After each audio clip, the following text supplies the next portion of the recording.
irakora. When you pray, God works. Imana yacishimwe cyane. May our Lord be praised. Imana iyo igiye imbere irumva igakora. When we pray, He hears us. Gusa tuyititirize turebe. Let us keep pleading to Him Kubera uriya mugani yaduhaye. because of the parable that He gave us. Imana ihabwe icyubahiro. May our Lord be praised. Senga Imana irakomeye. Saying, let us pray and our Lord will hear Hallelujah. us. Hallelujah. Tugeze kuba mu nzu mu Gatenga ntabwo yari yuzuye. We weren't lived at Gatenga. Twayubatse 1999. We have built the house in 1999. Tuyijyamo ituzuye neza. We went in it when it was not fully built. Nta madirishya yari ifite. It had no windows. Bashizeho amabati n'ibikarito. We had put on some. Yari ifite abana batoya. I still had very young kids. Yari ifite n'umwana w'ukwezi kumwe. I had a kid of 1 month. Hari imibu iteye ubwoba.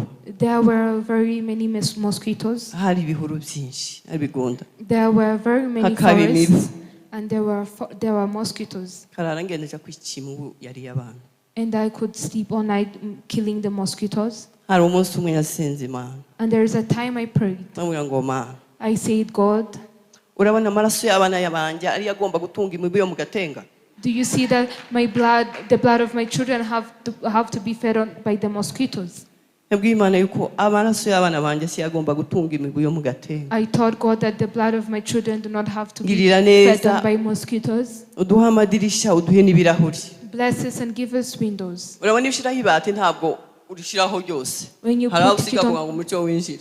there stays some space. Kandi iyo bashyiraho ibati bashyiraho n'imisumari. And they also put some Ntabwo needles. ukingura ngo ukinge. You cannot close or open. Habaga imibu iteye ubwoba. There were very many mosquitoes. Imana yacishimwe cyane. May our Lord be praised. Iryo sengesho Imana araryumvise. And God had that prayer. Hallelujah. Hallelujah.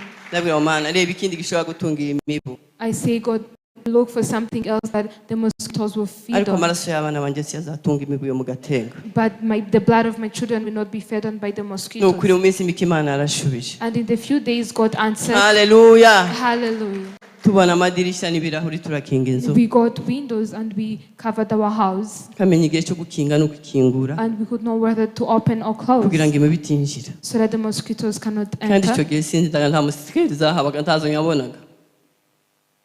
Musitikeri ntazo nyabonaga. In that time, we didn't have the mosquito nets. Imana yacishimwe cyane. May our Lord be praised. Yarabwiye Imana iyi nzu ni igitangazo bwayo. I said, God, this house is a miracle. Iyo nzu bwari ubuhamya gusa bwigendera. That house was our testimony. Twayubatse dufite amafaranga 1000 kuri konti, 1000 francs. We built it when we had 1,000 on our account. Ndabwira ngo Mana hogejeje n'amadirisha ze n'ibirahuri. I said, God, may you bring what is remaining Turebe ko twakira iyi mibu. and see whether we could get away from